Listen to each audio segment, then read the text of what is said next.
Ho, Emma, ho, you turn around, dig a hole in the ground.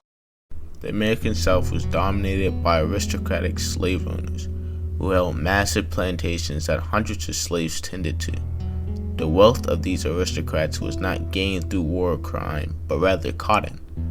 Southern aristocrats used the cotton gin to carve out a kingdom built on the enslavement of Africans.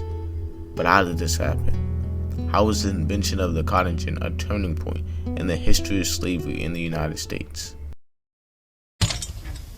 I'll be so glad when the sun goes down. When the sun goes down.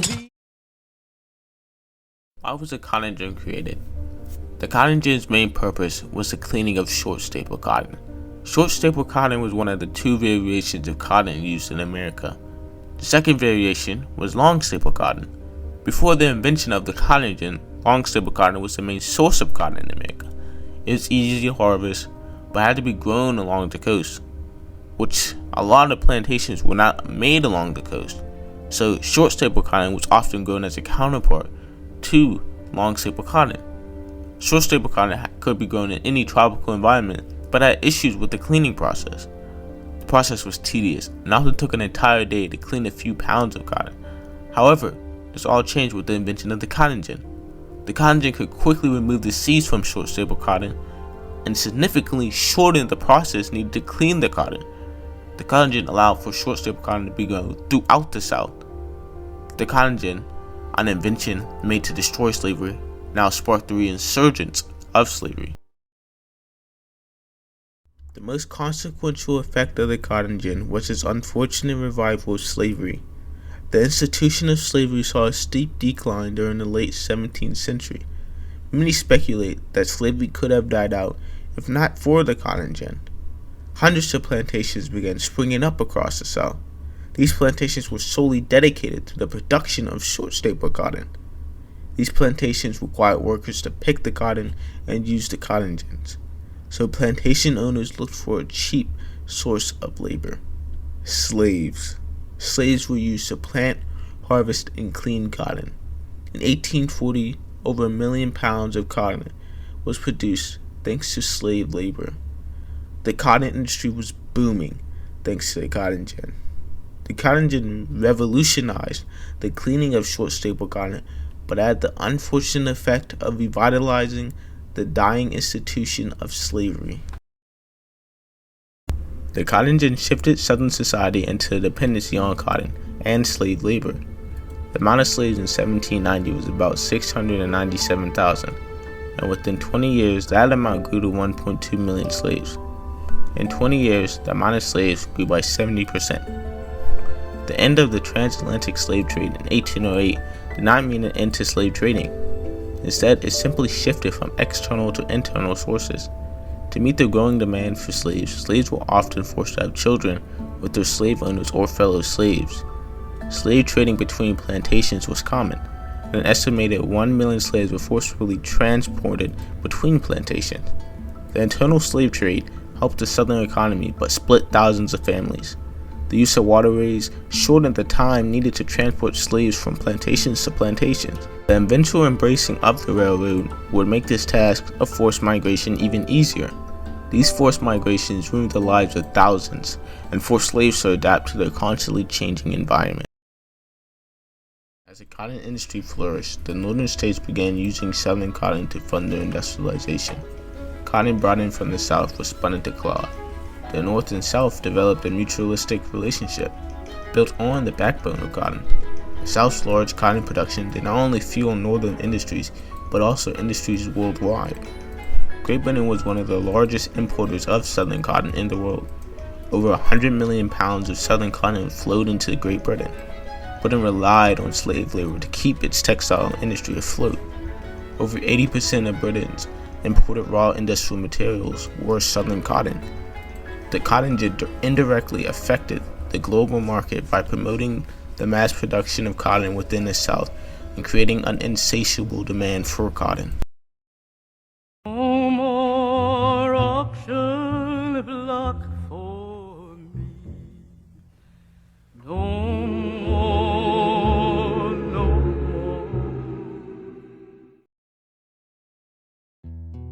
cotton's effect on America was massive. Slavery was revived. Cotton became king of America, and millions were enslaved under the whip. But who cared? The economy was booming. The South was in a golden age, and the slaves were unable to resist their fate. At least, that's what many people believed at the time. King Cotton's America was not some glorious empire. It was a disgusting, downright evil land that thrived on the forceful labor of their fellow man. The American lifestyle dominated the slaves. Slaves learned to speak English and converted to Christianity. However, slaves also brought their own cultures to America. Plantations will often develop their own unique Afro-American cultures, though the slaves attempted to conform to Western societies. Their slave owners couldn't care less. Slave owners will often whip their slaves and enforce many cruel punishments on their slaves. Lashings, flogging, mutilation, brandings, and much more. They saw slaves as nothing more than tools, not as fellow men. Slave owners especially hated when slaves were educated. As Frederick Douglass stated, knowledge makes a man unfit to be a slave. If they could write, they were not a tool. If they could read, they were not a tool. And if they could host an intelligent conversation, they were not a tool. Tools aren't made to read and write, they're made to work. Slaves did not have a luxurious life. They were given a bare minimum. Their rations were small. They were given worn down clothing and forced to sleep in huts that often did not have floors. Slaves worked from dawn to dusk in the burning southern sun, and sometimes they were forced to work deep into the night. On top of this backbreaking labor, slaves had to be cautious around their owners constantly. Even the slightest mistake could result in punishment. Female slaves were especially worried about their slave owners, for slave owners will often assault female slaves for pleasure. Very few slave owners held compassion for their slaves. Most saw slaves as just tools that they could use however they saw fit. Slaves were thrown into a cruel environment and forced to live in a hellish, never-ending cycle. Went down to the river Jordan, where John baptized 3. When I walked the devil in hell, says Johnny baptized me. I say roll, Jordan, roll. The cotton gin propelled cotton to the forefront of American exports and gave way to a new wave of slavery. Slaves had their small hope of freedom thrashed by the cotton gin. And under King Cotton's reign, the very idea of freedom was seen as a distant dream. King Cotton dominated the world, and everyone knew it. As Senator James Hammond said, without firing a gun, without drawing a sword, should they make war on us, we could bring the whole world to our feet. What would happen if no cotton was furnished for 3 years? England would topple headlong and carry the whole civilized world with her to save the South. No, you dare not make war on cotton.